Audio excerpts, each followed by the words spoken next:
the most exciting thing about nonfiction storytelling is that you are telling true stories. And so it's your responsibility to your storyteller to sort of be their biggest champion, be their cheerleader well beyond the final credit rolling on the screen. Welcome to Talk Doc to Me, a podcast and community dedicated to candid conversations around documentary storytelling. My name is Leia, I'm your host, and today's guest is Sam Vladimirsky. Sam is a director and artist who makes stuff about people who make stuff. He is the founder and chief creative officer of Whimsey, a creative studio that celebrates game changers and culture shifters in the world of art and design through original documentaries, brand storytelling, and creative marketing campaigns. His work has appeared on PBS, Vogue, and the British Journal of Photography. Most recently, he served as the creative marketing director at Academy Award-winning Breakwater Studios, where he ran Oscar campaigns and organized a screening at Capitol Hill. We discuss his fine art background, the power of a well-written cold email, and what it truly takes to have a successful marketing and impact campaign. Y'all are gonna love this one. Let's dive right in. Sam, thank you for joining me on Talk Doc to Me. Thanks, Leia. Happy to be here. Are you ready to talk doc to me? I'm ready to talk to you. God bless. Okay, Sam, tell me about your story. Let's start from the beginning. You're from New Jersey. What were some of the earliest memories of you growing up and being attracted to art? Because on your website, you say you're a polyglot and you're multi-talented. So tell me how your relationship with art started. Well, first, thank you for outing me as being from New Jersey. You said it. I imagine that will make your viewership numbers plummet immediately. Loss of stock. The podcast is over. But yeah, I have immigrant parents. I am first gen. So I think there's always some expectation that, you have to go into painting, piano, tennis, the whole thing. My parents are Eastern European. I promise they don't really talk like that, but it's for the bit. It's good. It's good. I used to go to the Saturday school, and that's kind of where I got my first exposure to art. And we'd have theater, music, and visual art. And my theater teacher, I guess she was this huge actress back in the Soviet Union. Picture like Julie Andrews. Imagine if Julie Andrews in her retirement's teaching you theater. So it was this school that I went to every Saturday from I think maybe 7 years old to 11 or 12. And so I got my first exposure with art there. Her husband was my first art teacher, and he was this famous set decorator, production designer in the Soviet Union. We'd be painting bowls of fruit. But that was classic. Yes, literally classic, very traditional fine art upbringing. And I did AP art in high school, that kind of thing. And I was usually painting portraits in watercolor and colored pencil. I loved portraits of old people for some reason. I don't know why. I was super interested in the folds in their skin and getting really close, in somebody's face and and they sit still, right? So they're good subjects. Yeah. And they generally don't complain. They they make good company. And I spent a couple of years painting my grandfather leading up to the year that he passed away. And I never, to be honest, thought about it until now, but my last portrait I painted when I was 19. It was right around the time that he passed. I just kind of felt like I hit a wall. My introduction with art was super traditional, and I felt like there wasn't really anything else that I had to say with painting. And the thing about the thing that a lot of photographers and filmmakers will tell you is that they started off in fine art because access to the materials you need to make photographs, to make films, is limited. If you don't have the means, cameras are expensive. So a lot of people start elsewhere. But I picked up the camera around probably 16 or so. And honestly, I felt so much guilt when I stopped painting and moved into a different medium that did I fail? Did I let my family down? My parents invested all this time and money to driving me to and from art classes. I felt so much guilt. But then in college, I ended up working in museums a lot on the curatorial side of things. And I was shooting docs with artists. So I still sort of stayed in that universe. And for me at the What was time, the first doc that you did, or how did the idea come about? Like, how did you pitch it, or was someone else's idea? And how old were you? the first doc I ever did, I think, okay, so I was 16 and 17, maybe. Um, yeah, the first doc I ever did, I was maybe 16 or 17, and I was, a somewhat angsty teen, and like I really wanted to be a teacher at the time. And having immigrant parents, it was a lot of like, we did not float on raft, eating nothing but sea salt for 3 years for you to become this teacher. What is this teacher? No, no, no, no. And so I made a doc interviewing a bunch of teachers, some that worked at my school, others were teachers that were friends of friends, um, sort of about the profession to change my parents' mind. Mm. And it was this 90-minute disaster, but it was enough. Wow. It was enough to change my parents' minds, and get them to be like, okay, maybe this is worthwhile. Like we see the value in this. And I was like, oh shit. That's like a slideshow. I feel like I've heard this from a couple of friends of mine that are like, I really want a pet. I'm gonna make a Google Slides, presentation to present to my parents. But you're like, no, no, no. I'm gonna make a 90-minute documentary to convince my parents. Yeah, That's yeah. It was amazing. it was it was it was a glorified Prezi. Rest in peace, Prezi. But that sort of showed me, like in a very small way, what a doc could do. I mean, in my case, it changed two people's minds, two very somewhat stubborn people's minds. Mm-hmm. And I was like, oh, that's cool. I want to do that. And so for me, I started making docs about artists, because which is still something that I do, because a lot of people felt that the art world was exclusive or elitist, and in many ways it is, but even worse, they felt it was irrelevant. Mm. And I think we all kind of realized when we got to 2020 that how much art we were actually all consuming and how valuable these jobs actually are. Um, and so I fell in love with making docs about people that make stuff. I felt I understood the toil, and I understood how hard it is, and I Mm-hmm. understood what it means to really like give everything you have towards making a thing and trying to get somebody to care.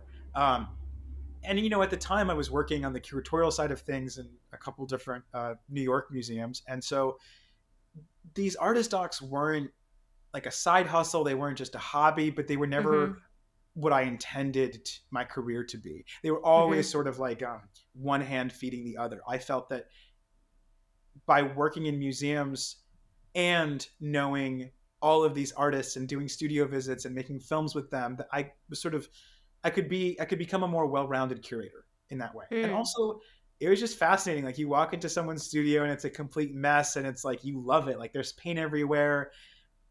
It was just, I think an artist studio is just a magical place to be.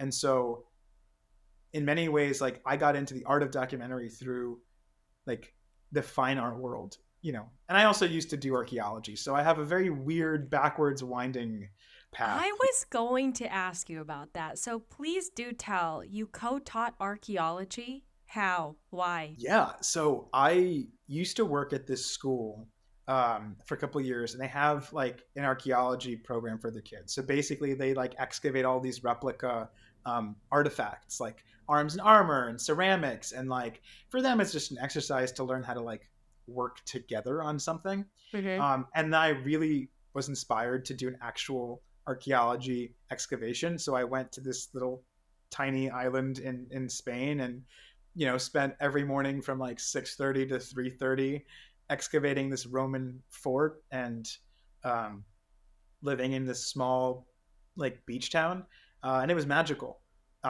Honestly, I feel like I always describe pre-production as my archaeology phase, because when you are approaching a project, you sort of look at all of the different pieces that you have and see what you're working with, and try to figure out what to build out of this, or what this is going to be.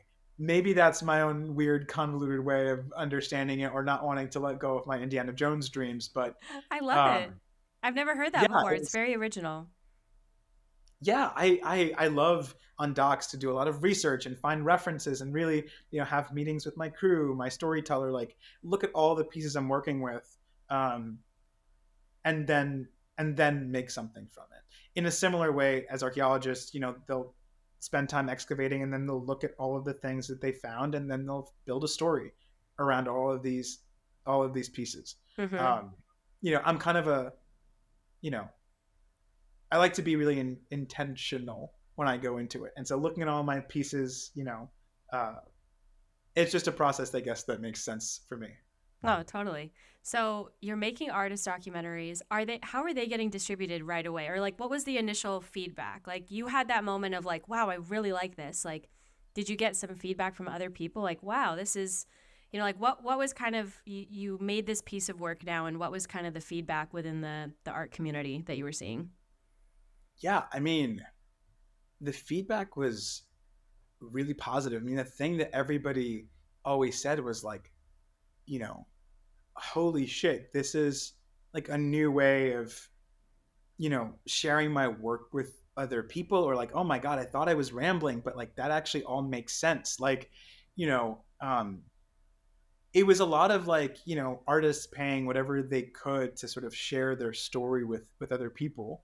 Um, because I'm from Jersey, and like New York obviously sucked all of the attention. So New Jersey artists that might be living like 30 minutes away kind of rarely got the same level of attention, even though oftentimes they were making even more interesting work. Mm-hmm. Um, I think my approach was also to treat it as a documentary, and it happens to be about an artist Mm-hmm. rather than an artist doc. I think a Mm-hmm. lot of content in the art world made by like big galleries and museums can be so um, dry and alienating and super Yeah. academic, and it Yeah. doesn't and it's very insular. Like, it's videos made for 65-year-old Upper East Side white ladies that already go to these exhibitions. It doesn't do much to bring new people in or to get people to care. And Mm-hmm. for me, I was always interested in, well, what makes this person tick, and what makes this person want to create and spend so many hours, with little financial incentive? What does this person actually have to say in the world? Who is this person? And the work comes second. I feel like there's a lot of arts related documentaries that are like, hello, my name is so and so, this is my painting titled such and such, Yeah. Yeah. I Yeah. started painting in 19. I'm like, nobody No cares. one cares. Truly, like, I want to understand your motivations for making stuff. What are you actually talking about with your work? Who are you? You know, and the work will come second. And so they found that like they could actually have conversations with me, and they were very human conversations and very organic. Um, and I was just some like 17-year-old with a janky camera and a tripod and Mm-hmm. no credibility to my name, but a lot of people welcomed me to their studios, and they also said, hey, your labor has financial value, and they paid whatever they could. I Mm-hmm. remember the first documentary that an artist paid me for, and that was this like realization of like, oh, I could get paid to make docs. That's kind of weird. That's bizarre. That's bizarre. So after a couple years of doing that, I honestly just cold emailed these producers of a show called State of the Arts, which airs on PBS in Mm-hmm. New Jersey and New York. Mm-hmm. And I was like, I was Liz Lemon from 30 Rock has this catchphrase where she says, "I want to go to there," and that was very much me. Like, they're pretty old school, Mm-hmm. traditional producers, but But you took the initiative. You had a body of work, and you're like, I'm gonna find these emails and pitch it to them. yeah. And for some reason, and this has been truly the recurring pattern in my career, for some reason these people said yes when they really didn't have much of a reason to do that. And they took a chance on me, and let me run wild with my ideas. Um, and it was just the most wonderful playground Mm-hmm. to find my voice, find what I'm interested in. I loved working with other people that make stuff because I felt like they got it. Mm-hmm. Um, and you know, my I sort of expanded what I the kinds of stories that I want to tell. Like ultimately, I always say that like I like to make stuff about people that make stuff. It doesn't just have to be painters, but it could also be photographers, architects, designers, printmakers, fashion designers, Mm-hmm. digital designers, people working in the metaverse. Like anyone that makes something with their hands immediately has my attention. You know. Amazing.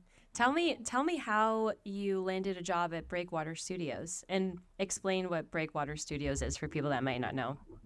Yeah. So I think in 2020 when I realized that I want to make docs for a living. Um, I sort of spent these 2 months watching probably like 150 or so, like documentaries, long, short.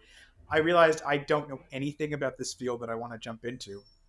And at the time, I felt like I had sort of exhausted the artist doc thing, that, I'd done everything I could in this space and that there was nothing else left to do. And I found these documentaries made by a studio in Los Angeles called Breakwater Studios, and they did this film called Kunstglasser, which is about a stained glass craftsman and a painter and their collaboration. And I looked at it and I was like, holy shit, I didn't know a documentary could look like that. It was directed by Ben Proudfoot, who founded Breakwater Studios. And I was and it he just poured so much love and care and craft into a documentary that I'd only ever seen in narrative films. You Mm-hmm. know, really beautiful score and cinematography and rich color. And I felt more than anything that Ben's voice as an artist was also present. The biggest thing that I was struggling with making artist docs was that I found that the artist's voice was sort of eclipsing my own, Mm. and I didn't know how to make it a collaboration between the two. And Mm. Ben sort of figured it out. And Ben's drawn to a lot of stories about craft. He did a series for the Canadian government called Life's Work that I binged right after I watched Kunstglasser. Uh-huh.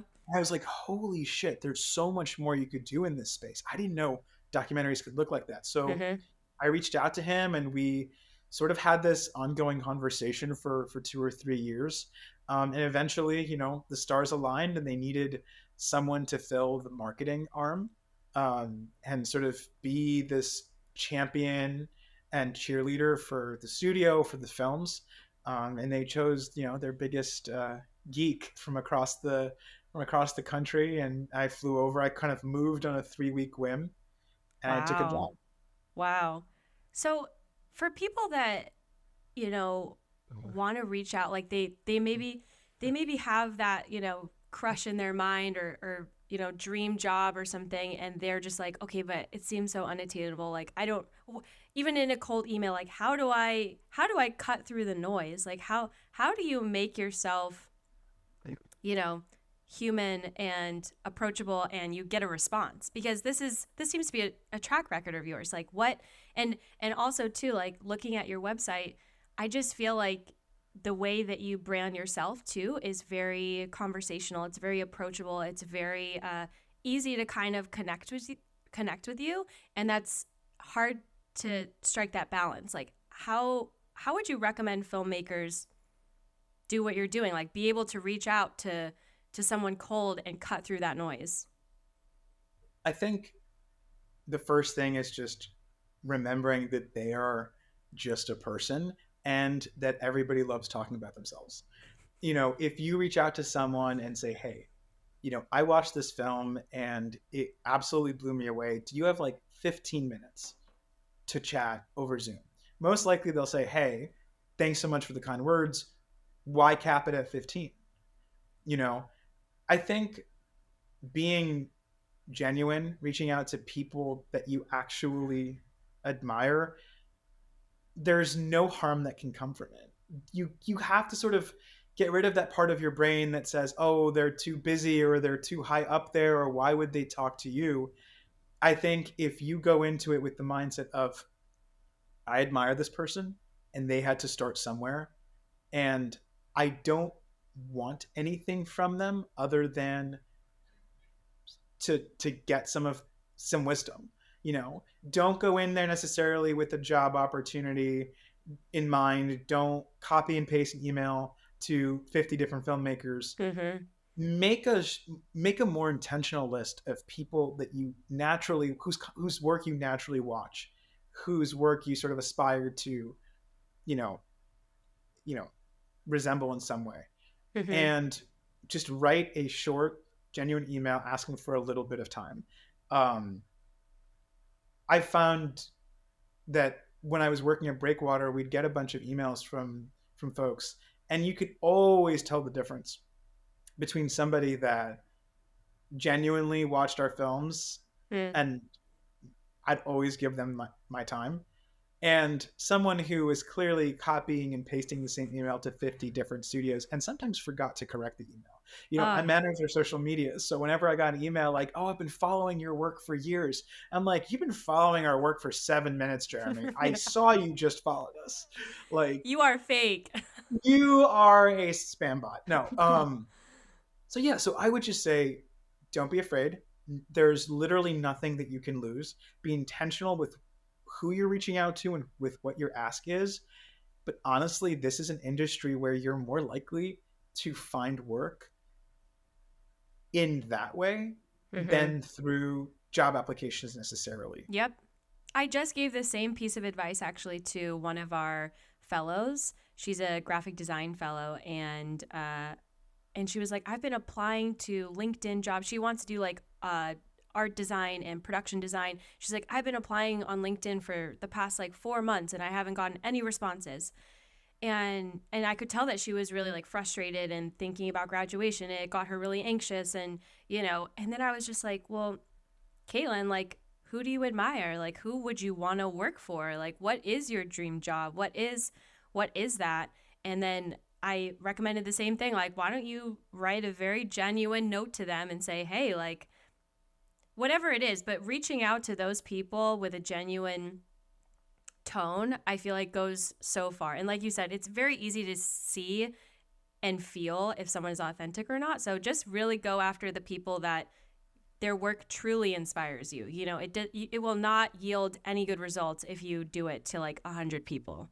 Exactly. And also, you know, remember that you're going to be on the other end of that one day. Mm. And so that's sort of the other component. Like, if people gave you their time when you needed it, I would say just give that time back Yep. when it's your turn to be on the other end. I think the best jobs I've ever gotten were through cold emails. Mm. It's not that they don't review your portfolio, but a lot of the times job application sites are honestly reviewed by AI first, and they scan your application for certain code words. So for some reason you didn't phrase something the right way, or you're applying to a super competitive job at a major corporation, like there's a chance a human didn't even look at your resume. That is so A lot of crazy. It's true. But a lot of people have portfolio websites, and they have their emails, or they have agencies, or you know um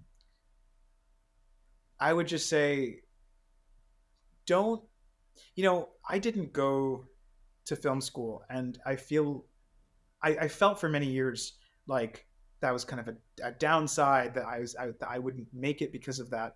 But I think the silver lining that I found in my 20s is that because I didn't go to film school, I never felt entitled to anything. I never felt entitled to success. I never felt entitled to connections, to the chance that this little experiment in the film industry would ever work.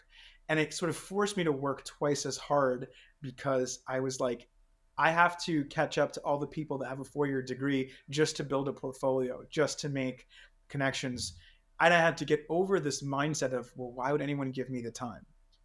And just embrace the, well, why not?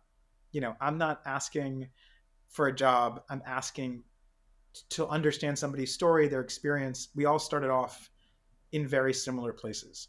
Um, and I think if you go into this with a similar mindset of, these LinkedIn jobs may not lead to anything, but there is another human out there somewhere that may be willing to give me their time. Mm-hmm. Even though I may not get a direct job from that, there is still value in hearing what they have to say. And you never know who they might introduce you to or connect you to down the road.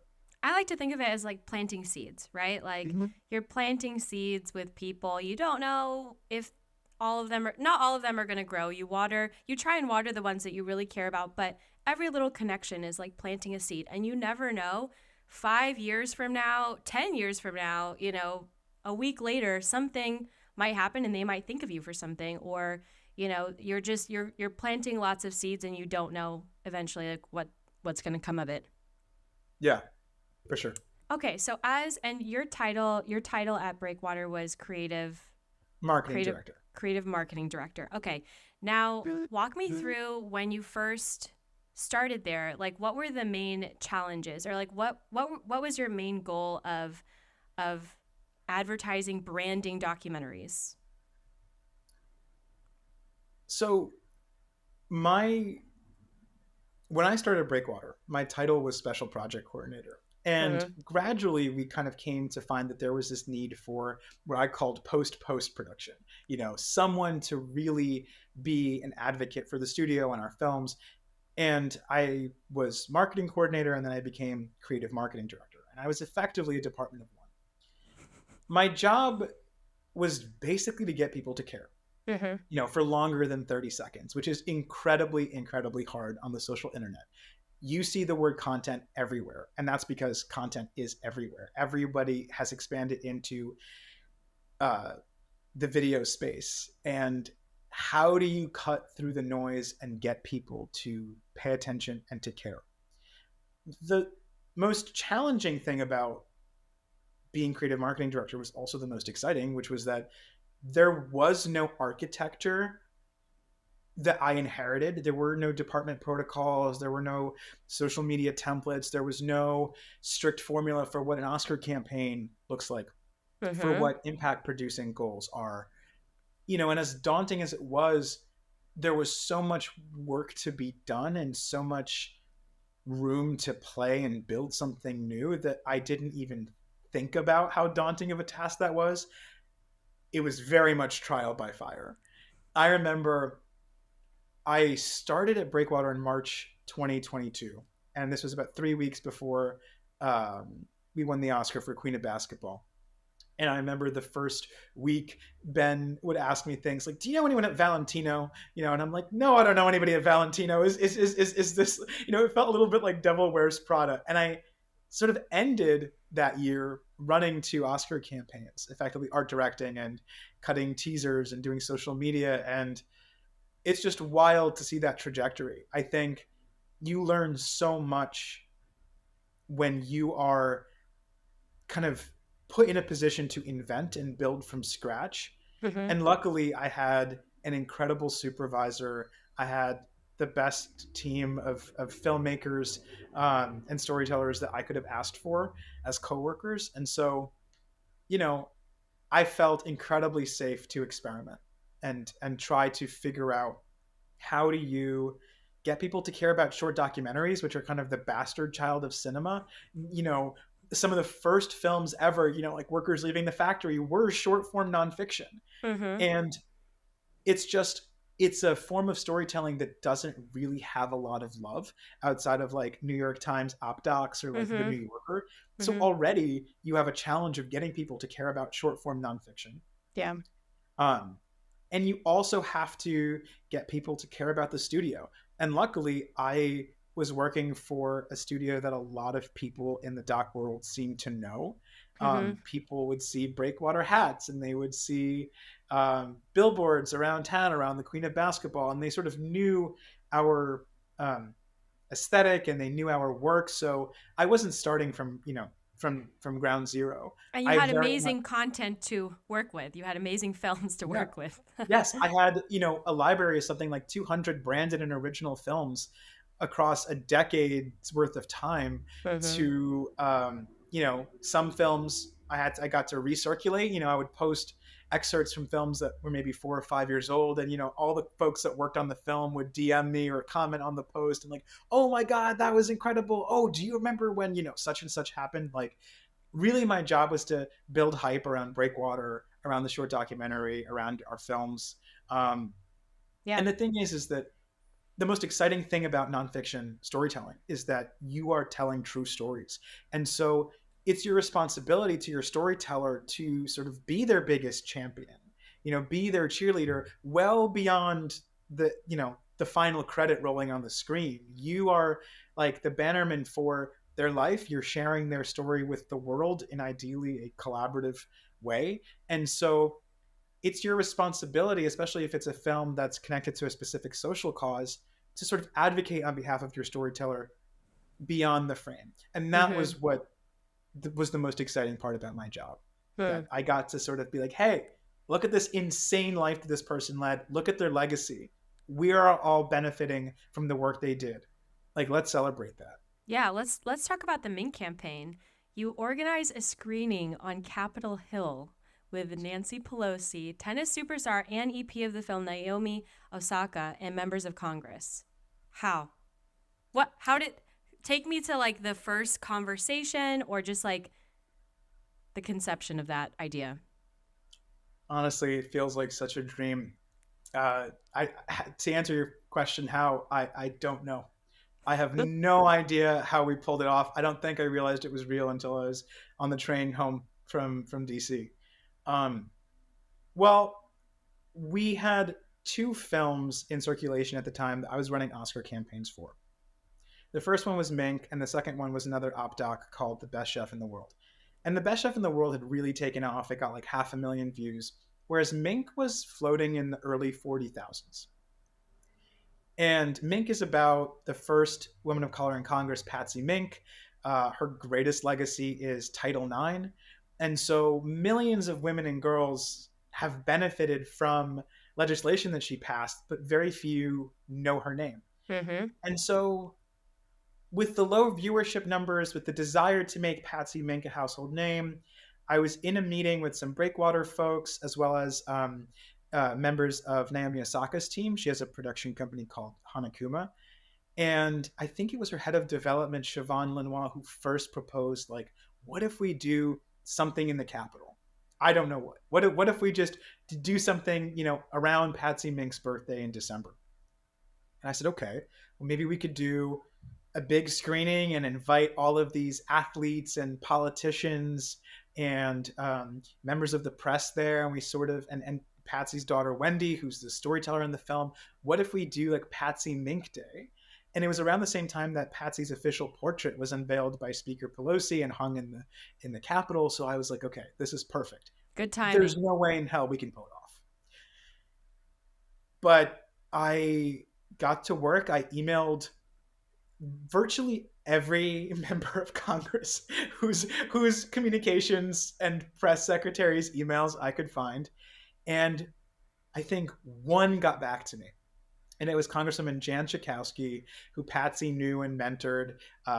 Jan Schakowsky of Illinois, and her team was like, "We think this is a great idea, because to have a screening in the Capitol, you have to have a congressional sponsor. So someone from Congress has to sort of be the Mm. liaison, Mm-hmm. and you have to have the Speaker of the House's permission. Mm-hmm. And so effectively, I worked with Jan's team and with Naomi's team to organize this day and get a bunch of press in the room and make sure it aligned with Naomi's schedule. And we were lucky enough to get Speaker Nancy Pelosi there. I mean, I was grilled by her team for like an hour on the phone as they sort of played every possible scenario of what could happen, And you that had your day. answers. You had your answers down. I winged it. I Mm-hmm. They were like, what if she arrives at this time? Well, who else is going to be speaking? What if she arrives at that time? Is the event still going to be happening? And can we move some things around? Or what happens if she, it was really down to the wire. We didn't know if she was going to be there, Mm-hmm. but I got a text from her team that Speaker was on her way, and so we made do. And I think it'll probably to my dying days be a career highlight for me. Ladies and gentlemen, the Honorable Speaker of the United States House of Representatives, Nancy Pelosi. I'm so excited to see this. I loved her so much. I just worshiped her. She was so brilliant. Nobody ever said no to Patsy Mink. And it was honestly just further proof that you can really cold email anyone. You have nothing to fear by reaching out, especially if your intentions are good. Like, how do you say no to celebrating someone whose who left this incredible legacy in American history that most people don't know. It was the easiest yes, I think, for so many people, especially once like Speaker Pelosi was coming, to further champion Patsy's legacy. And so that was, I don't know how we pulled it off. Wow. In that email to all of the different Congress people, what did you include in there? Like how, like, what was do you remember what the subject was? Did you like put the film? Did you put like the movie poster? Like how long or short was it? Kind of, what was that approach? It was a pretty brief email. I just explained that we're having an event in the Capitol to celebrate Patsy Mink, and Naomi Osaka's going to be there. You know, Academy Award-winning director Ben Proudfoot's going to be there. I sent a little like an invite attached to the email. I sent them a link to the film. It was pretty brief, and it was hard because members of Congress, their schedules can change on the fly. So a lot of folks didn't even know they were going to be able to make it until very close to the date. But it was a case where once they knew this person was coming, the next person said yes, the next person said yes.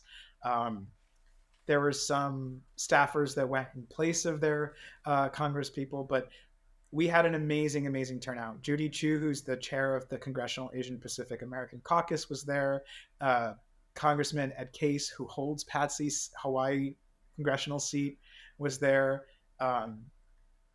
It was honestly, I think, a very mission purpose led event. It wasn't just, hey, watch our film. It was, hey, there's this person that, you know, when American progressivism has never seen a larger movement, there's this early godmother of the progressive movement that a lot of people don't know. Patsy Mink was a congresswoman that was not afraid of being the only person to stand up for something in a room.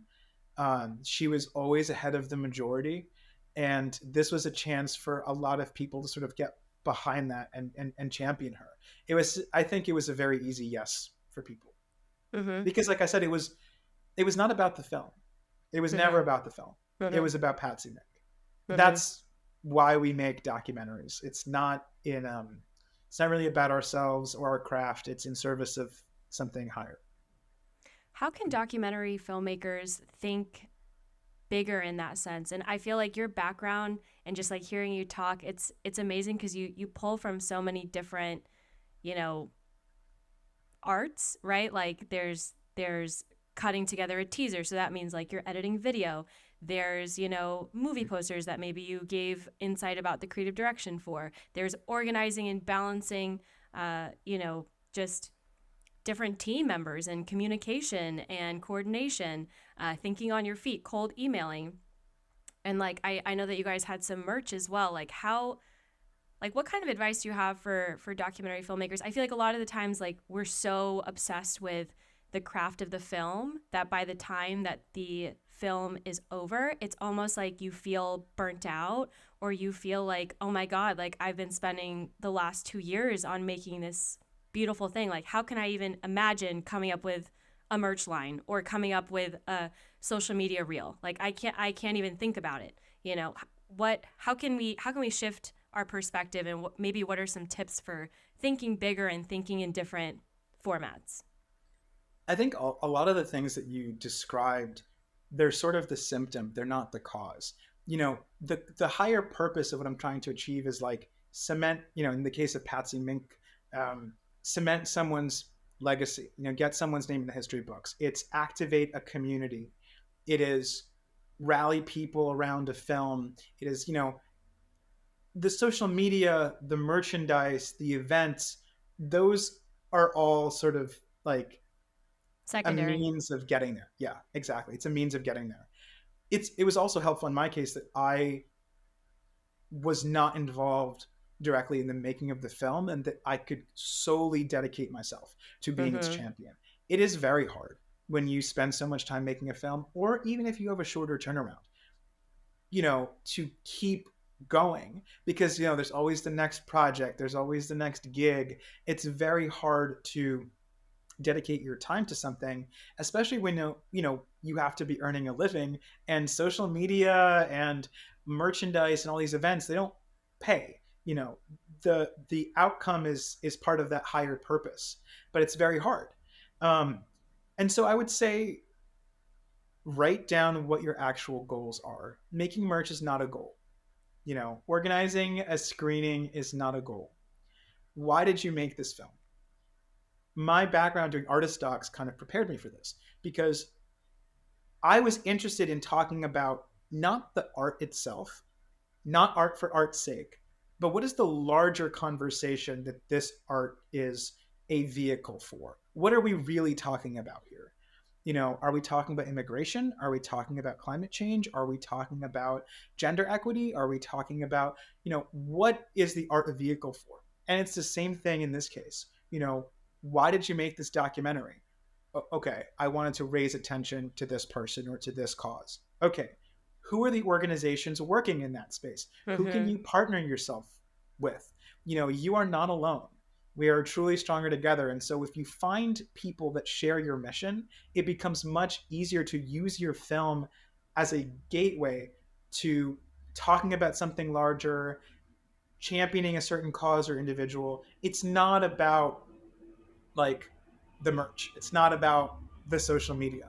That's that. No, you just drop like some major knowledge right there, because I feel like it's easy to get caught up in that. It's easy because it's hard to make a living as a documentary filmmaker. Some people might start to think like, okay, like how can I make it big, or writing down goals such as that, like I want to make a merch line, or I want to have a screening and fill a room. Like I can totally imagine myself writing a goal like that and thinking about, again, going back to why are you doing this? Why are you making this film? Why do people need to see it? And then if that is the backbone of it, you're not going to lose sight and get, bogged down by things, because you're actually very connected to the ultimate purpose as to why you did it. And that's why you have to be very, particular about which stories you take on, because you do have to be so passionate about it. You do have to want to go work overtime and do unpaid things and, just work really hard. So you have to choose wisely which films you decide to pour yourself into, for sure. And remember that it's not the end. Remember that your goal is not to finish a film. Yes, exactly. Remember that your goal, it's not about the movie. And I know that sounds so self-erasing, and it shouldn't be. You poured a lot of love, money, care, craft. That should all be appreciated and admired. And we need to talk about our craft. I mean, that's why we're here. But I think in nonfiction specifically, you have a responsibility to the person that you put in front of your camera. You carry their legacy forward. The way we thought about the Mink campaign was that we were sort of reviving Patsy Mink's political campaigns. The Mink logo for the film was based on her own logo, like pamphlets and political like campaign flyers and pins. And the issues we were activating around were issues that she rallied. We were like keeping her campaign alive. And so it was easy in that case to make the connection because she was an actual political figure. And so we were literally keeping her campaign alive. But similarly, I think every marketing campaign for a documentary film is a version of a political campaign, whether the issue is reproductive health care or the environment. You made a film for a larger purpose. Chase that thing. Your film is 15 minutes, 20 minutes, maybe 90 minutes. But the issue that you covered in that exists when the final frame, fades. So chase that thing. Tap into, and also when you make a documentary, you often spend so much time in pre-production and research, and then you're shooting this thing, you're editing this thing. So a topic becomes very familiar to you. And I think you have to go into it in marketing with the beginner's mindset, in the sense of don't assume people know all the things you know. Don't assume people care about all the things you care about. You have to look at it with fresh eyes and understand how to be a cheerleader.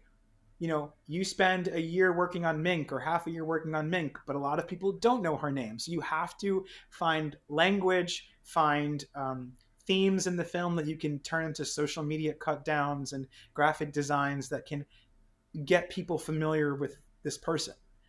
You have to The beginner's mindset. I like that. you Because have to have a beginner's you have to assume, not, I don't want to say like that people are dummies, but like it's kind of like I feel like in making for example like a feature documentary about one of the major jiu-jitsu legends, right? I didn't know much about jiu-jitsu beforehand, and so I have to, but our audience, a lot of people that are watching The Cut, for example, are very familiar with jiu-jitsu, and I have to like always be like, okay guys, like pull back, like we need to even just define what is jiu-jitsu. You know, and you have to kind of go back to the basics because people don't know. You can't assume that people know who your character is, or, you know, everyone is kind of a slice of famous these days. You might think, oh my gosh, I'm making a documentary about this super famous influencer. Well, there's a whole bunch of people that actually have no idea who this person is. So going back to the basics, thinking about it as a beginner's mindset, I feel like makes a lot of sense. And having a fresh pair of eyes like yourself that didn't work on the film, I think is definitely helpful, and something to consider, and something that I feel like a lot of people need, just like that fresh perspective after finishing a film to really carry it through. Your job as a documentary filmmaker is to get someone else to care about something. And in many ways, what you're doing is you're being a curator. I know that word is overused, but having come from like an actual curatorial background, what curators do, what filmmakers do, is we determine what is culturally important. What is the cultural conversation we're having? You know, who we tell stories about and who's telling those stories matters. You have the power to shine a light on something that people didn't know about, you know, to bridge the gap between someone's contribution to history and how much you know about them. Mm-hmm. You are the steward of history, of legacy. You get to create this archive. You get to determine what's important, what's worth talking about, whose story is worth sharing. Mm-hmm. When you're a curator, you are determining what art goes on the walls, what art is collected, what art is valued, what art is worthy of storing for the future, what is history, you know. And when you're a documentary filmmaker, you get to shape the national conversation in big ways or small in a very similar way. And that's a huge charge, you know, but it's why nonfiction storytelling is so exciting. Mm-hmm. Wow. I feel inspired. I'm just like, wow, I need to like go back to the drawing board and just be like, what is my purpose? What is my purpose? Every film, what is my purpose? I mean, I don't want to give you an existential crisis, but No. But I think it's really great because I feel like I don't know. Documentary filmmaking, I feel, is very lonely at times, and so it's very. I spend time a lot, you know, in an independent documentary thinking about, oh my gosh, like how are we going to make money? Like how are we going to make this profitable in a sense? And it's easy to go down that rabbit hole. But the truth is that that's totally not why we decided to make the film in the first place. And it's just good to have this dialogue of like, why are you actually making it, right? Like, what is the conversation that you're trying to have, and to really not lose sight of it during the very long process that is making a film. Very much so. I'm not having an existential crisis, but like I really like it. I really like it, and I think it's something that I'm not hearing a lot. So I appreciate your perspective on it, and I think that's what allows you to curate and be passionate about. Your passion comes through with how you're curating things, and because it's a greater thing. It's like you said, it's not about the social media posts, it's not about the merch. It's really like, what are you actually trying to do, and who can you reach? Yes, and the craft comes in, you know, almost second to that, when you go, okay, this is my higher purpose. One, am I the right storyteller to tell the story? Because that's one of the most important things that I feel like is not talked about. Sometimes gigs come our way that I think we should say no to, because we're not the best person to tell the story. We're not the best person to look that storyteller in the eye and have them open up about something vulnerable or sensitive. So that's the first thing. But if you are the right person to tell the story, that's when you have to ask, how do I make something beautiful and intentional in order to bring attention to that story? That's why, like, this new wave of filmmaking that sort of brings all of the bells and whistles of narrative storytelling into documentary, in terms of the cameras we use and the microphones we use and the way we edit and the attention to color and original score, all of those things have the power to direct a viewer's attention to something. And hopefully, big streamers realize that true crime and celebrity culture are not the only things worth talking about and investing hundreds of millions of dollars a year in. I am looking at you, Prince Harry. But hopefully, all of those tools in our toolkit, now that we have the equipment, now that there is an idea that documentaries can look like that in the post Chef's Table era, why don't we use all of those tools for something good? And that's why short form documentary is so exciting, and why I was honored to work at Breakwater, because it's the most accessible form of filmmaking. You really, Ben talks about this all the time. You don't need anything more than a phone and a person on the other side to tell a short, true story. It is the most democratic form of filmmaking. You know, I think we get so bogged down in like the logistics of our craft and who do we need to hire and like what is the next gig. And I'm not saying those things aren't important, of course, but when you're sort of but it is easy to get bogged down in the logistics of filmmaking and lose sight of why we're doing this. And it's so easy to be hyper focused on like the trajectory of your career and lose sight of, well, am I making the best films that I possibly can right now? You know, I think it is sometimes worth taking a pause if you're especially early on in your career and going, hey, one, we get to make films for fun. So can we all chill? Yep. And two, how lucky am I that I even get to do that? It doesn't matter if I made something that 50 people saw or 50,000. If you're in a position to tell stories for a living, you've already won. You're here. You're on the other side. And something that I've been thinking about a lot has been what the Daniels said in the 2022 New Yorker Festival, which is, this is before they won 7 Oscars for Everything Everywhere. At the 2022 New Yorker Festival, the Daniels talked about how when we speak about the film industry, we often use language of war. You know, you're in the trenches and there's, you know, it's a uphill battle and there's this hierarchy that we have to follow like the military. And if we don't follow this strict hierarchy, you know, the whole production breaks down. We can't, you know.